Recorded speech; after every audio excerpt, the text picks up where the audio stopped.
Oi, gente, tudo bem? Então, estamos aqui, né, para mais uma aula. Vamos dar uma repassada aqui, o que foi visto na aula de ontem. Então, a gente falou a respeito de processos naturais de tratamento, né, lagoas e banhados. E a aula de hoje vai ser, então, a parte em reatores, em tanques, certo? Sistemas mais de engenharia, assim. Não que o outro não seja, né, que não tem engenharia envolvida, tem sim, mas esse aqui, né, eu falo mais de, né, tanques e reatores, ok? E o seguinte, ontem foi comentado, né, aqui no curso, o Rodrigo comentou a respeito daquele ciclo, né, do círculo com bananeiras, e aí o Rodrigo tá aí, Rodrigo Souza, ele me mandou esse material, muito obrigada, nossa, é um material bem legal, isso aqui é o seguinte, aí eu fui olhar o que que era, né, esse círculo com bananeiras, então, que é para esse tratamento natural. Isso aí foi um estudo feito pela Unicamp, então, sim, né, a gente sabe que o material produzido pela Unicamp é sempre muito bom, muito válido, e então é isso, é tratamento de esgotos domésticos em comunidades isoladas. Então, isso é para aqueles locais que não têm rede coletora de esgoto e são pequenas comunidades. Então, isso aí, esse projeto, né, aconteceu para desenvolver, então, foi produzido esse material, né, que informa bastante coisa, isso, o que pode ser feito nas residências que não têm rede coletora de esgoto. Então, esse trabalho foi com a Unicamp e mais a Aves de São Paulo. Então, super interessante. E o que era aí? O que é isso, na verdade, desses processos de tratamento? É porque é como a pessoa, eles não têm uma fossa, então é mais aplicado para águas cinzas, certo? Aqui só dando uma recapitulada do que a gente viu ontem. E então diz que sim, que pode colocar as águas negras, né? Que é a água do vaso sanitário, e então faz, né, tipo um buraco, mas ali também recomenda, assim, ó, não pode estar próximo, né, do lençol freático, não pode ser o solo muito arenoso, então dá algumas dicas ali. E isso que eles falam, e tipo assim, é para uma residência ali, eles dão até um dimensionamento assim para 5 pessoas, né, que é previsto, são aquele volume de água. E o que, que é esse círculo das bananeiras? É que então no meio faz um círculo, tipo um buraco, onde o esgoto vai ser lançado ali, o esgoto bruto aí no caso. E por que as bananeiras? Porque elas puxam muita água, elas, né, retiram muita água, então aquele esgoto uh, ser uh, vai ser retirado do solo muito rapidamente, e a bananeira também utiliza muito nutriente. Então, por isso, as bananeiras é uma coisa muito comum, não precisa muito trabalho, não é uma planta assim que requer muito trabalho, tem abundância, né? E aí fala, depois tem uma fossa verde também que comenta, pensa, né? Tudo isso é para pequenas comunidades. Ontem eu estava falando mais era para, né, aqueles banhados maiores, já para vazões maiores, lagoas maiores, né? Esses aqui são tratamentos para residências, assim.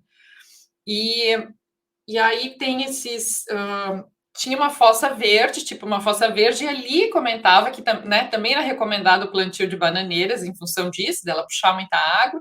E aí foi feito um estudo também que os frutos não são contaminados, então que pode sim, né, os frutos podem ser comidos, ok? Então foi tudo isso, foi uma pesquisa da Unicamp, então tem esse material, foi produzido, certo? E bem interessante, tá? E aí sim entra no, né, nessa parte para comunidades, né, para comunidades menores, para áreas rurais que não tem sistema, né, de esgotamento sanitário, ok? Então, acho que é isso. Vamos à nossa aula de hoje, que hoje, então, é a respeito de, né, sistemas de engenharia. Estou falando aqui, né, sistemas de engenharia, né, que nem eu disse, não que os outros não sejam, mas, certo? Em tanques, reatores. Então, vamos dar uma olhada nisso aqui. Aqui que a gente tem que pensar o seguinte, olha só, os processos de tratamento de efluentes, a gente pensa lá, né, um processo biológico, a maioria deles, mas não é só aquela microbiologia que é envolvida, tem várias coisas que, né, fazem parte dali do processo de tratamento, ok? Então, tem processos físicos acontecendo ali, tem sedimentação, né? Então, tem processos físicos que acontecem. Tem toda a parte da microbiologia, sim, porque, né, são processos biológicos, então a gente tem que entender da microbiologia, tem que saber ali o que está acontecendo. Dentro dessa microbiologia tem reações bioquímicas de troca, que é o que, né, as bactérias fazem as transformações da matéria orgânica para CO2 ou para metano. A gente tem que pensar também que tem toda a parte de transferência de massa, ou seja, tanto assim, ó, eu quero, é a minha DBO, ela tem que, tem que existir essa transferência de massa, e eu também posso pensar em termos de oxigênio dissolvido. Então, eu tenho um sistema aeróbio, eu preciso, né, fazer essa transferência do oxigênio, que é gasoso, para o meio líquido. Então, tem várias coisas acontecendo ali ao mesmo tempo. E uma coisa que, né, eu sempre digo assim, ó, as pessoas gostam muito de olhar só para a sua área de conhecimento. Então, assim, quem é biólogo, né, vai tender sempre a olhar para a microbiologia. Só que não se consegue resolver ou tratar um efluente só pensando na microbiologia. Por quê? Porque tem essas outras coisas acontecendo, essa transferência de massa acontecendo, outro processo físico, o tipo de reator, eu já vou mostrar adiante, vai fazer diferença, sim. Então, a mesma coisa, né? Se tem lá um engenheiro mecânico que está trabalhando, a tendência do engenheiro mecânico vai ser olhar as bombas, os tanques, as tubulações, mas o processo não vai funcionar se eu não olhar para a microbiologia daí. Então, tem tudo. Então, a gente tem que pensar que é bem complexo, sim. E para quem, né, trabalha com isso, tem que ter um conhecimento, uma visão, pelo menos, de tudo isso, para saber que se, né, se eu projetar somente pensando lá na bomba, no tanque, não vai funcionar. Eu tenho que dar as condições adequadas para os micro-organismos crescerem. Então, tem tudo isso, certo? Essas reações bioquímicas, elas só vão acontecer se eu tiver lá no pH adequado, certo? Esses processos físicos, tudo isso eu tenho que pensar que está acontecendo ali. Então, quando se faz um projeto ou quando se vai resolver um problema, uma estação que não está funcionando de forma adequada, eu tenho que verificar tudo isso. Não tem, né, como olhar só ali para o seu quadrado, certo, gente? Para quem trabalha com isso, tem que abrir, expandir sua visão e, né, pensar que tem todas essas coisas acontecendo ao mesmo tempo, tá? Pensa que a gente está lidando com um organismo vivo. E é como o nosso organismo, por exemplo, tem muitas coisas, né, acontecendo, às vezes é difícil, se tem algum problema, né, no nosso corpo, às vezes é difícil de achar, porque tem vários fatores, tem os fatores ambientais, tem tudo que está acontecendo ali. Então, pensa assim, a gente está trabalhando aqui com processos biológicos e tem todas essas, né, essas reações e todos os fatores que, né, fazem parte ali, que vão interferir também no tratamento, ok? Então, eu falei, ó, o tipo de reator vai fazer diferença. Vai, por quê? Por que isso? Será que vai fazer? Então, aqui, ó, né, basicamente, a gente tem dois tipos de reatores. Um que se chama fluxo em pistão. Então, que tipo de reator é esse? É um reator muito longo. Então, o comprimento dele é muito maior do que a largura. Então, se tem. E aí, o que acontece nesse tipo de reator? As reações vão acontecendo ao longo do reator. Então, eu tenho uma alimentação, está chegando o meu esgoto bruto, né? Numa ponta, e esse líquido ele vai fluindo, ele vai, né? Uh, indo ao longo do reator, e lá no final do reator, no final daquele comprimento todo, eu saio com efluente tratado, ok? Então, o que aconteceu? A reação vai acontecendo, né, em cada parte do reator. Se eu pegar uma amostra em cada parte, eu vou ter resultados diferentes. Então, por exemplo, eu entrei lá com uma DQO de 500 miligramas por litro. Então, se eu chegar lá pelo meio do reator, digamos, a minha DQO daqui a pouco é 300, é 250, ela já vai ser diferente. Então, eu tenho um perfil. Então, aí, nisso até é importante, eu coloquei essa foto aqui que eu já tinha apresentado, né, na amostragem. Dependendo do local que eu amostrar, eu vou ter um resultado. Então, eu tenho que saber exatamente o que é que eu estou querendo amostrar, o que é que eu quero identificar. Se eu quero saber o efluente tratado, eu tenho que pegar lá no final, né? Se eu quero fazer um perfil, quero saber o que está acontecendo, então eu vou coletar em várias partes. Então, isso é um reator fluxo em pistão. Esse tipo de reator, ele é mais eficiente para lodos ativados, ele permite mais flexibilidade, certo? Eu posso, né, fazer tipo alimentação escalonada, entrar com o meu esgoto bruto em diferentes pontos. Então, esse tipo de reator ele é preferido, principalmente para lodos ativados, em função disso, de ter essa flexibilidade. Até o sistema de aeração, porque pensa assim, ó, quando o meu efluente entra aqui, o meu esgoto bruto entra, né, na chegada do reator aqui, a minha demanda de oxigênio é muito maior ali, né? Então, por quê? E aí, o que que acontece? Eu posso fazer que a minha aeração seja mais vigorosa ali na entrada. Quando chega lá mais para o final, a minha DQO já caiu bastante, então eu posso reduzir a quantidade de aeração, porque né, eu já estou com o efluente mais tratado mais lá para o final do reator. Então, essas vantagens e também né, a parte de filamentosas é melhor, é mais fácil de controlar. Então, esse é um tipo de reator fluxo em pistão. Então, o projeto vai ser diferente, sim, eu vou ter bombas de recirculação, eu tenho que pensar em tudo isso, ok? E aí, na foto da direita ali, eu tenho um reator de mistura completa. Então, o nome já diz, né? É uma mistura completa, ele está todo homogêneo. Claro que isso, na verdade, não existe, sempre existe alguma zona morta, mas a gente considera como todo homogêneo. E aí, o que que acontece? Eu tanto faz o local que eu coletar uma amostra, porque ele tem que, né, ele tem que estar, essa mistura completa, em qualquer local eu tenho que ter a mesma concentração, certo? Então, vocês veem que o tipo de reator vai ser diferente, sim. Daí, se eu tenho, por exemplo, uma carga de choque chegando, aconteceu alguma coisa, esse reator de mistura completa ele é melhor, porque ele já vai diluir a carga em todo o reator. Agora, imagina se chega uma carga de choque no reator fluxo em pistão, essa carga vai chegar toda ali na entrada do reator. Então, os dois, né, eles têm, óbvio, vantagens e desvantagens. Quando se tem uma área muito pequena, eu não vou conseguir instalar um reator fluxo em pistão, então a gente acaba instalando um reator de mistura completa, que é o que se tem nos tanques também. Às vezes, né, a gente tem lá uma estação menor, então eu simplesmente compro um tanque e aquele passa a ser o meu reator. Então, aquilo é um reator de mistura completa. Se eu colocar vários reatores de mistura completa em série, eu tenho o comportamento como se fosse um reator de fluxo em pistão.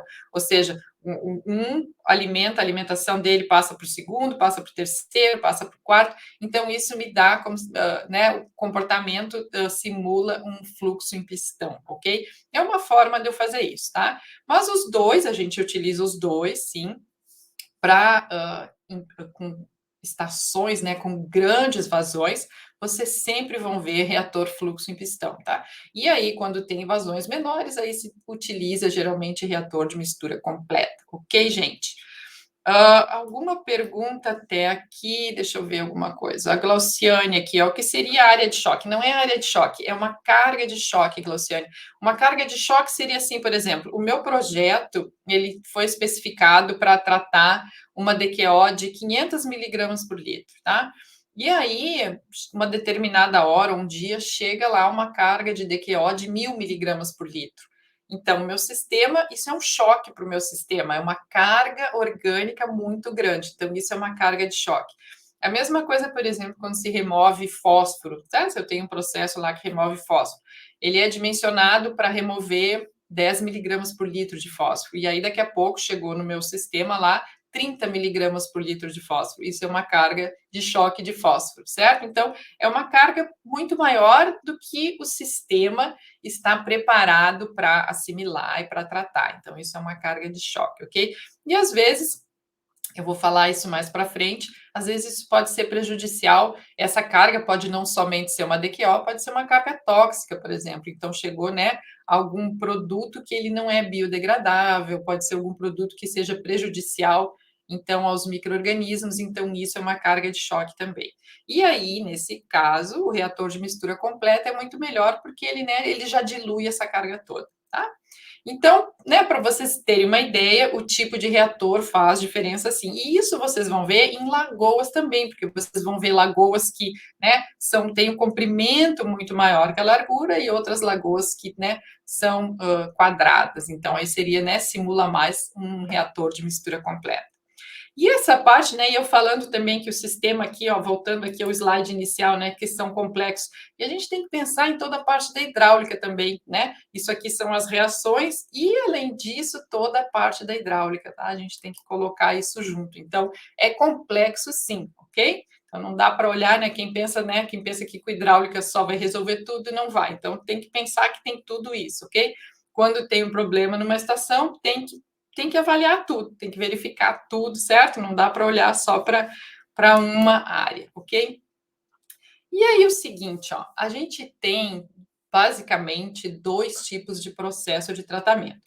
Uma que o leito está todo em suspensão, ou seja, está tudo misturado ali. Então é o caso, né, de um lodo ativado, que eu tenho ali, ó, toda a minha biomassa, aqueles flocos de lodo, ele está todo misturado com efluente, então está tudo ali. Vocês olham aquele tanque, né, com aeração, está todo misturado, é o leito suspenso, processo com leite suspenso. E eu posso ter um processo com biofilme. O que que é isso? Que eu coloquei um meio suporte e aí as minhas bactérias, elas vão, se desenvolver na superfície daquele meio suporte.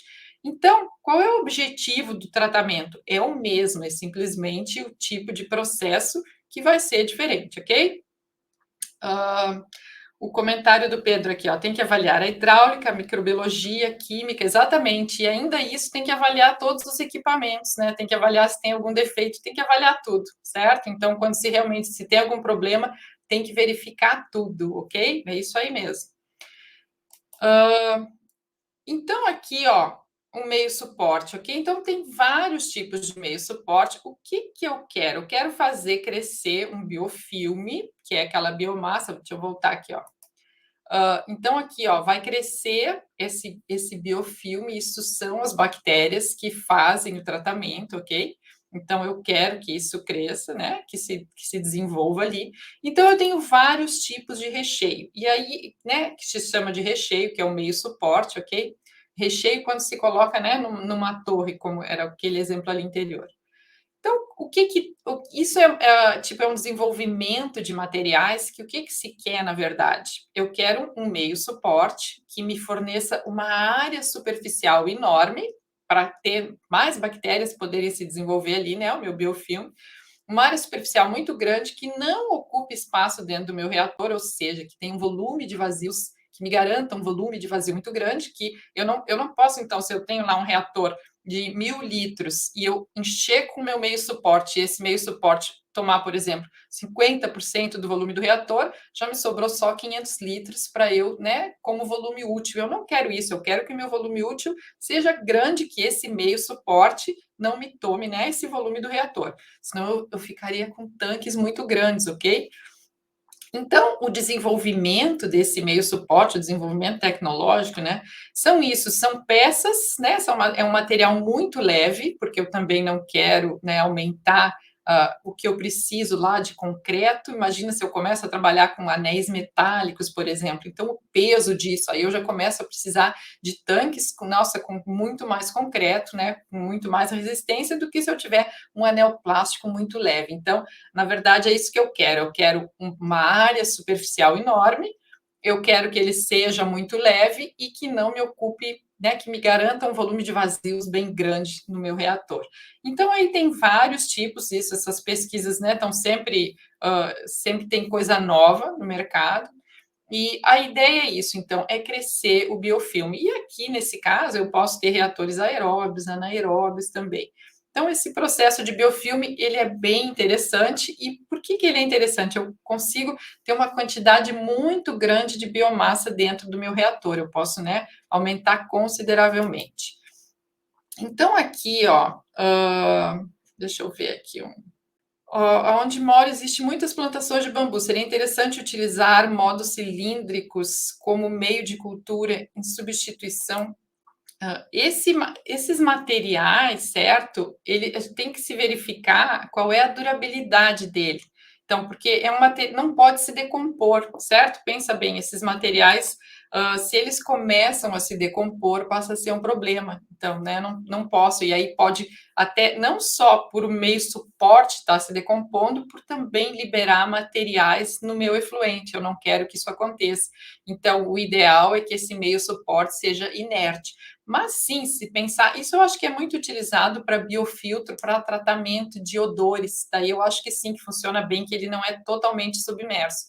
Mas eu não sei, eu acho que aí essas pesquisas são muito válidas, porque se busca muito, né, materiais, porque esses materiais são caros. Então, se busca, né, quando se quer tratamentos de baixo custo, né, para comunidades assim que realmente precisa, né, alguma coisa de baixo custo, é válido. Então, daqui a pouco, eu não sei te dizer, mas daqui a pouco esse bambu ele serve e eventualmente ele tem que ser trocado a cada ano, eu não tenho ideia. Seria uma coisa de se, uma pesquisa, né, de ser feita para verificar. E também tem que ver o seguinte, ó, se a superfície dele é muito lisa, ele não vai me dar uma área superficial suficiente, né? Então eu vou ter, tudo isso tem que ser pensado, tá? Qual é o tamanho do reator que eu vou precisar, então? Porque aqui se consegue áreas imensas, áreas muito grandes por metro cúbico, e talvez com bambu isso não seja adequado, ok? Edmilson, há quanto tempo uma água bruta fica no reservatório com os misturadores ligados e que ela fica no ponto de tratamento? Olha, te digo assim, ó, se é que eu entendi a tua pergunta, ok? Uh, um lodo ativado, por exemplo, o tempo de tratamento é mais ou menos umas 6 horas. Se é um processo industrial, um efluente industrial, pode ser 12 horas, pode ser 18 horas, mas normalmente dentro de um tanque de aeração até 4 horas funciona, mas vamos dizer assim, ó, umas 6 horas, até menos de 4 horas, tá? Depende muito do processo, mas vamos pensar assim, 4 a 6 horas, ok? O meio suporte é para aumentar a capacidade? Sim, aumenta a capacidade, tá? Aumenta, ele é diferente, é um tratamento diferente, mas ele sim também aumenta a capacidade. Eu já vou falar mais adiante aqui de processos híbridos, ok? E o Pedro aqui, ó, não tenho experiência boa com bambu. Ó, já operamos uma ET com recheio de bambu, deixa eu colocar aqui para vocês. Ó, já operamos uma ET com recheio de bambu que né, não tinha uma boa performance. Tivemos que entrar com bioaumentação para melhorar a eficiência. Então tá aí, ó, já tem né, uma resposta aqui de alguém que já teve uma experiência com isso, tá? Então realmente é o caso de testar. E é interessante saber o que funciona, o que não funciona, né? É uma alternativa. Às vezes, olha, se vocês, deixa eu dizer uma coisa assim, em efluentes, todo mundo tem uma ideia para dar, certo?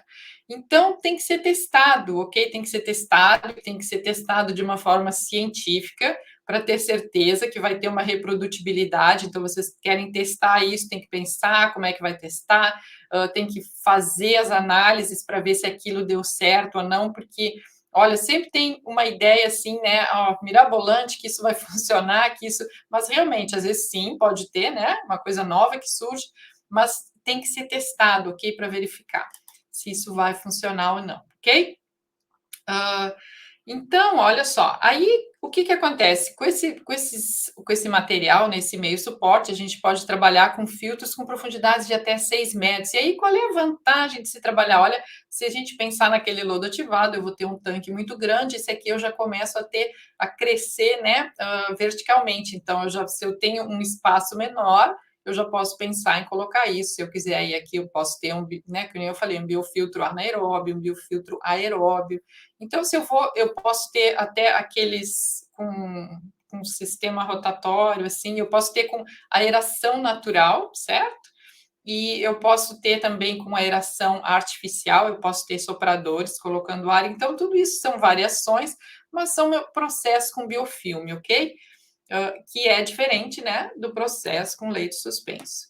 E aí, se tem uns processos híbridos, o que, que a gente está fazendo aqui? Esse aqui é o reator MBBR, ok? O que, que eu estou fazendo? Eu estou colocando esse meio suporte, são anéis muito pequenos, que eles vão ficar flutuando, eles são leves, e aí eu coloco ele dentro do meu tanque de lodo ativado. O que, que eu estou fazendo com isso? Eu estou aumentando a minha capacidade de tratamento. Então, além de eu ter toda aquela biomassa em suspensão, eu coloquei esses anéis e eles, né, vão garantir que eu tenha mais biomassa ali. Então, na verdade, é isso que eu estou fazendo, eu estou aumentando a capacidade. Então, se eu tenho uma estação que ela já está, né, meio no limite do tratamento, isso é uma forma de eu aumentar a capacidade sem ter que mexer, sem ter que fazer tanques novos. Tem desvantagem, sim, porque eu tenho que trabalhar com oxigênio dissolvido muito maior para poder penetrar no biofilme lá. Eu tenho que garantir essa mistura. O pessoal reclama muito, né, da perda desse recheio, então a gente tem que colocar umas peneiras na saída do tanque para garantir que o meu material de recheio vai ficar dentro do tanque, e isso começa a me dar uma perda hidráulica muito grande. Então, esse é um dos maiores gargalos desse processo. Mas aí, se vocês olharem, ó, é um enchimento de 50% a 65% do reator, porque eu ainda continuo com aquele meu volume de vazios, ou seja, que eu consigo colocar água ali, eu consigo colocar, né, o meu líquido, e eu não perco o volume do reator, tá? Então, isso é uma forma. Tem outros tipos de processo híbrido também, como reator MABR, que daí, no caso, é uma membrana aerada, e aí eu coloco essa membrana aerada dentro do meu reator, e ali também vai crescer um biofilme. Então, isso são processos híbridos que, né, estão juntando as duas coisas. O reator de membrana aerada, ele pode ser simplesmente puro, a membrana aerada, sem eu ter biomassa em suspensão, mas acaba que vai crescer biomassa sim, porque isso vai se descolando, certo? Aquele biofilme, quando cresce muito, ele vai se descolando. Tem um outro processo que era muito utilizado também, que é com biodiscos ou contadores biológicos rotatórios, que também que é muito interessante, é o mesmo princípio, tá? E ele funciona com esse processo, né, de biofilme, ok? Então, e aí, qual é a vantagem desse processo com biofilme? Olha só, é super fácil a operação, gente, não tem o que dar errado aqui. Se a gente comparar com o processo de o lodo ativado tem muito controle, tem que, né, se fazer, se verificar o tempo, a idade do lodo, tem que se verificar as recirculações, tem que se verificar o oxigênio dissolvido. Os processos com biofilme, se pensar, aqueles, eu já trabalhei com aqueles com biodiscos, e aquilo ali não tem o que dar errado, é ligar e desligar. E a mesma coisa com esses reatores de membrana aerada agora, que eu estou trabalhando nos últimos 2 anos. Então, assim, ó, não tem o que dar errado, gente, é ligar e desligar, ou está funcionando ou não está funcionando. Então, isso é super simples para operar. Não é o caso daquele MBBR, porque eu falei, né, o que é porque é um lodo ativado junto. O processo com biofilme puro, ele é, então, sim, super fácil operação. Por que que nesse caso aqui o biofilme ele é resistente a uma carga de choque? O que que acontece? Digamos que chega uma carga tóxica, ok? E aí, se as bactérias, né, forem impactadas, se elas morrerem, é só aquela camada superficial do biofilme que vai receber aquele choque. Aquelas camadas de bactérias, né, que estão para dentro do biofilme, elas estão protegidas. Então, por isso que é super resistente à carga de choque. Chegou, né, qualquer problema ou baixou o pH, aconteceu qualquer coisa, é só aquela camada que está na superfície em contato com o líquido que vai então receber esse impacto, ok? Outra coisa, ó, pouca perda de biomassa, ou seja, tem, né, menor produção de lodo. E a pouca perda é o seguinte, porque em processos com leite suspenso pode acontecer de eu perder biomassa. E aqui o meu recheio está todo ali dentro, então eu não tenho essa perda de biomassa, né? Essa perda de biomassa, certo? E aí a função da menor produção de lodo, né? Isso é excelente também, eu não tenho aquela produção enorme de lodo. E aqui eu coloquei como do principal problema é o controle da espessura do biofilme, porque se aquele biofilme começa a crescer muito, eu começo a perder aquela área superficial. Então pensa assim que eu tenho aquele meu meio suporte e ali eu tenho, né, várias paredes assim que é onde pode crescer o biofilme. Se o meu biofilme cresce e toma conta de toda aquela daquele meio suporte, é como se fosse uma área superficial muito menor, entenderam? Todas aquelas paredinhas que tinha ali naquele meio suporte, elas foram tapadas por um biofilme só, então a área superficial é muito menor. Então, é o problema isso, né?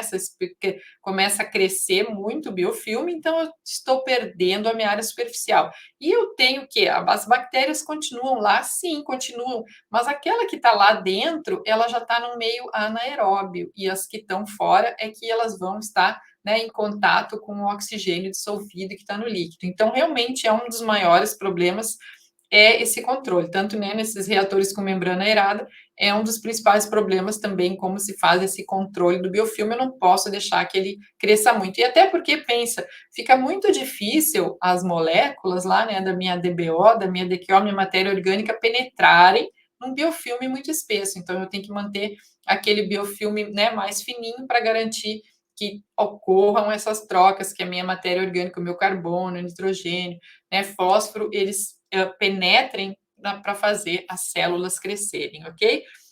E um outro problema que não está citado aqui também é o seguinte: esse lodo que produz, o que é o lodo que produz daqui? São partículas que vão se desgrudando, né? Quando vai crescendo, eles vão se desgrudando, certo?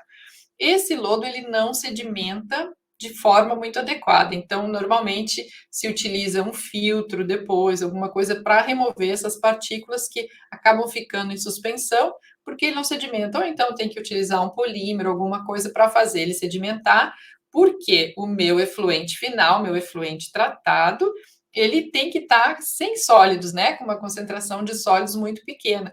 Então, né, eu preciso fazer um tratamento, às vezes um sistema de filtração funciona, certo, gente? O que mais, então? O que se precisa, então, né, pensar aqui? Então, como eu falei, toda a parte da hidráulica, certo? Toda a parte da microbiologia, esses processos, quando se faz um projeto, eu já vou querer saber se o quanto de oxigênio dissolvido eu vou precisar, que tipo de tanque eu vou querer, né? Como eu falei, para maiores vazões eu vou ter aqueles tanques, né, com comprimento muito maior do que a largura, ok? E processos com biofilme excelentes. Se eu quero aumentar a capacidade, eu posso trabalhar com processo híbrido, então, onde eu junto, né, um processo com leite suspenso com o meu material suporte, tá? Esses processos com biofilme super fácil de operar, super fácil mesmo, não tem o que dar errado, tem que ter o controle da biomassa. Uma coisa que as pessoas perguntam muito é assim: eu preciso lavar, de remover aquele recheio? O normal não, né? Tem aqueles biofiltros que, se ele começa a crescer muito, às vezes o pessoal sim, né? Lava, tira aquela parte onde recebe lá o esgoto e ali tende a crescer muito mais, porque tem mais matéria orgânica chegando.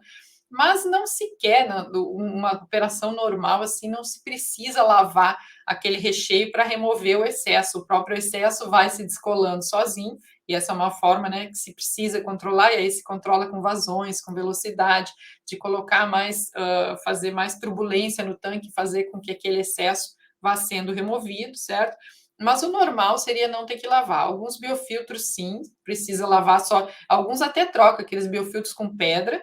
Aquela é uma vantagem, aqueles biofiltros com pedras, pelo custo, que é barato, né? O custo de uma pedra brita é muito menor do que esse recheio plástico, né? Mas a área superficial muito menor. Então também tem o peso. Então eu tenho todo aquele tanque de concreto que eu preciso fazer. As pedras funcionam como meio suporte. Mas a área superficial muito menor e aí requer então, né, tanques muito maiores. Então quando eu passo a utilizar esse, e aí mais caro vai ser esse material de recheio, quanto mais leve ele for, mais área superficial tiver e menos volume ocupar dentro do meu tanque, certo? Então, mas sim, acho que processos com biofilme são excelentes, excelentes, ok? Glauciane, aqui a pergunta: ao retirar a camada de biofilme superficial que não tem mais uso, onde pode-se dispensá-lo? É isso aí, ó. Isso aí vai para um decantador, precisa se tirar. Então, funciona a mesma coisa como um decantador ou como um filtro, por exemplo. Se eu passar por um filtro de areia, isso vai ser retido no filtro de areia. Obviamente, eu tenho que lavar, limpar esse filtro, e isso ele é disposto como lodo. Ele vai ser como lodo. Eu tenho que encaminhar ele, ou eu posso dispor direto num leito de secagem, ele vai secar. Isso é lodo, certo? Isso é lodo gerado. Lembra que eu falei, não existe processo que não gera lodo. Todo processo vai gerar lodo, ok? Então, esse, claro, com biofilme vai ser numa quantidade muito menor do que, por exemplo, né, um processo de lodo ativado, tá? Mas vai gerar lodo sim, tá? Isso tem que fazer o tratamento, tem que, né, ou vai colocar no leite de secagem, seja lá o que for fazer, ok? Quando tem tratamento primário, aí às vezes já coloca junto com o lodo primário, ok? Que mais, gente? Alguma pergunta do que a gente conversou hoje? Alguma coisa mais que vocês querem fazer, contribuição? Ó, o Pedro, né, falando aqui, ó, que a ET só dava 30%, né? Aquilo que estava se conversando a respeito do bambu, certo? Então, aqui o comentário, né? A ET só dava 30% de eficiência, que realmente é muito baixo. Certo, gente? E, ó, Para quem não se inscreveu no canal aqui do YouTube, se inscreve, ok? Um abraço para vocês.